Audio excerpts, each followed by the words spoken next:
नमस्कार, मैं वीरेंद्र मौर्य। साथियों, आज का हमारा ये वीडियो राष्ट्रीय प्रतीक अशोक स्तंभ के ऊपर है। क्या किसी देश के राष्ट्रीय प्रतीक को लगाने के लिए, किसी देश में किसी राष्ट्रीय प्रतीक का सम्मान करने के लिए किसी शासन या प्रशासन की अनुमति लेने की ज़रूरत होती है? क्या किसी देश में किसी देश की राष्ट्रीय नदी जो है, अपनी राष्ट्रीय नदी में स्नान करने के लिए, नहाने के लिए भी किसी से अनुमति की ज़रूरत होती है, शासन या प्रशासन से? क्या हमारे देश के जो राष्ट्रीय प्रतीक हैं, अपने राष्ट्रीय प्रतीकों का सम्मान करने के लिए हमको किसी शासन या प्रशासन की अनुमति की ज़रूरत होती है? जी हाँ, एक ऐसा ही मामला सामने आया है। उत्तर प्रदेश के कानपुर नगर में स्थित महाराजपुर के पास एक करवी गांव है, जहां पर एक प्राचीन टीला है और उस टीले पर एक अशोक स्तंभ लगा हुआ है। और उस स्तंभ पर प्रत्येक वर्ष मेला लगता है। वहां पर बहुत सारे सैकड़ों की संख्या में राष्ट्र प्रेमी बंधु इकट्ठा होते हैं। हर्षोल्लास के साथ लोग जो है वहां पर कार्यक्रम करते हैं, अपने राष्ट्रीय प्रतीक का सम्मान करते हैं।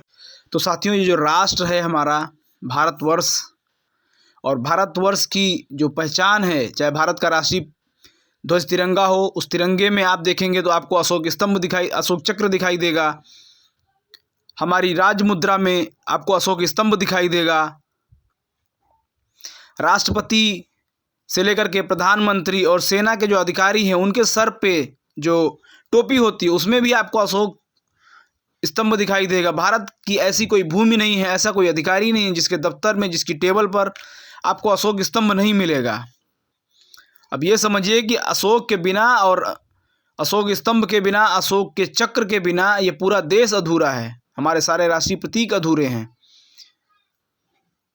और ऐसे महान हमारे राष्ट्र के गौरव राष्ट्रीय प्रतीक को लगाने के लिए अगर कुछ लोग राष्ट्रीय प्रतीक का सम्मान करते हैं, एक पुरातात्विक टीला है जो खुजौपुर के पास, उस टीले पर अगर अशोक स्तंभ लगा है, वहाँ प्रतिवर्ष अगर वहाँ मेला लगता है, राष्ट्र प्रेमी लोग अगर इकट्ठा होते हैं, तो अब ये बात वहाँ के जो स्थानीय लेखपाल हैं उनको अच्छी नहीं लग रही। अब लेखपाल कह रहे हैं कि यहाँ पर अवैध तरीके से जो है लगा दिया गया बिना अनुमति के।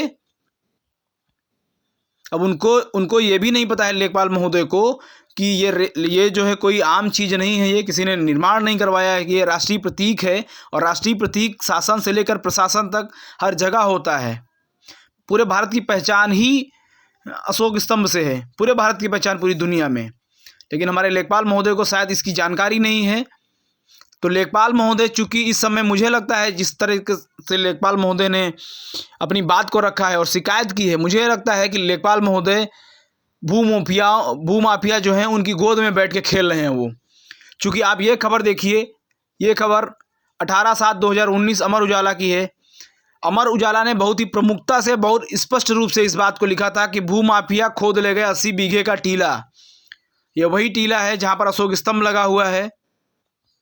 तो आप देखिए कि आसपास जो है वहाँ पर बहुत तेज़ी में भूमाफियाओं द्वारा भूमि को आवंटित किया गया, प्लाटिंग की गई उसकी, और वो टीला बिल्कुल थोड़ी जगह में सिमट करके रह गया है। वो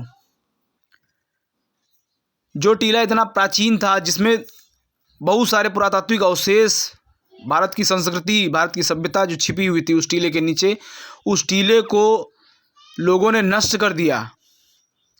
तब ये लेखपाल, जिलाधिकारी और जितने भी संबंधित स्थानीय अधिकारी हैं, ये सब लोग मौन थे, किसी को दिखाई नहीं दिया।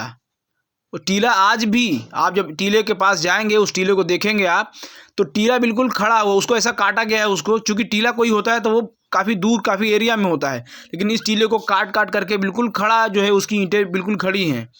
और वो भूमाफिया जो लोग हैं वही चाहते हैं कि अगर किसी तरह से यहाँ से अशोक स्तंभ हट गया, चूँकि उनको पता है कि अशोक स्तंभ की ताकत क्या होती है, तो वो ये जानते हैं इस बात को, अगर अशोक स्तंभ यहाँ से हट गया तो उनको इस जो बचे हुए जो टीला है उस पर भी कब्जा करने में आसानी होगी, आसानी से वो कब्जा कर सकते हैं। और इस कब्जा करने के लिए वो जो है लेखपाल जी को जो है अपना मोहरा बना रहे हैं। लेखपाल जी उनकी गोद में बैठे हुए हैं, उनके इशारे पर, उनके दबाव में काम करें भूमाफियाओं के। हो सकता है कुछ पैसा भी लिए हों लेखपाल महोदय। जिस तरीके से उन्होंने बयान दिया है, कुछ पैसा भी लिया हो। क्योंकि अगर आप लेखपाल हैं तो आपको निष्पक्ष रूप से उस टीले को, आपके पास पूरा नक्शा होता है, आप पूरा नक्शा निकालिए और उस एरिया को पूरा जो है उसका मुआयना कीजिए कि टीला कहाँ तक था, कितनी एरिया में टीला था और वो टीला अब कहाँ गया है, वो ज़मीन कहाँ है। वो भाई टीला नहीं दिखाई दे रहा, ज़मीन तो दिखाई दे रही है ना, ज़मीन किसके कब्जे में है। तो अब सोशल मीडिया के माध्यम से, यूट्यूब के माध्यम से आप सभी राष्ट्र प्रेमी बंधुओं से मैं निवेदन करता हूं कि इस राष्ट्रीय प्रतीक अशोक स्तंभ जो कि हमारे राष्ट्र का गौरव है, इसको बचाइए आप लोग। और ये जो लेखपाल महोदय ने जो हरकत की है, ये तुच्छ हरकत की है।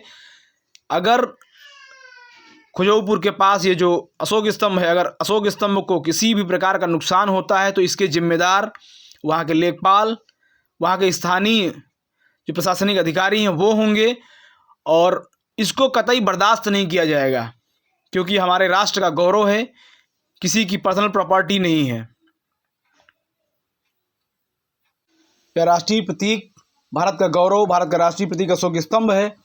इसलिए इस वीडियो को देख रहे सभी राष्ट्र प्रेमी बंधुओं बहनों, आपसे निवेदन है, विनम्र निवेदन है कि आप लोग इस वीडियो को अधिक से अधिक शेयर करें। और इस वीडियो के माध्यम से मैं कानपुर के शासन और प्रशासन का ध्यान आकर्षित करता हूं, इस 80 बीघे टीले को, प्राचीन टीले की ओर सबका ध्यान आकर्षित करता हूं। और सबसे निवेदन करता हूं कानपुर के जो जिलाधिकारी महोदय हैं, एसडीएम महोदय हैं और इस क्षेत्र के संबंधित सभी अधिकारियों से मैं निवेदन करता हूं इस वीडियो के माध्यम से कि आप लोग इस 80 बीघे ज़मीन का पता लगाएं। अब टीला ना सही, लेकिन टीले की जो ज़मीन है वो ज़मीन कहाँ गई, उसकी निष्पक्ष रूप से जाँच करवाएँ।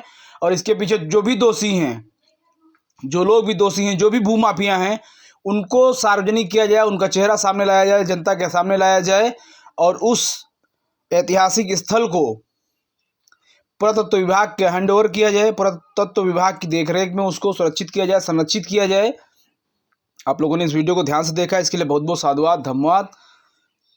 जय भारत, जय राष्ट्रीय प्रतीक, जय संविधान।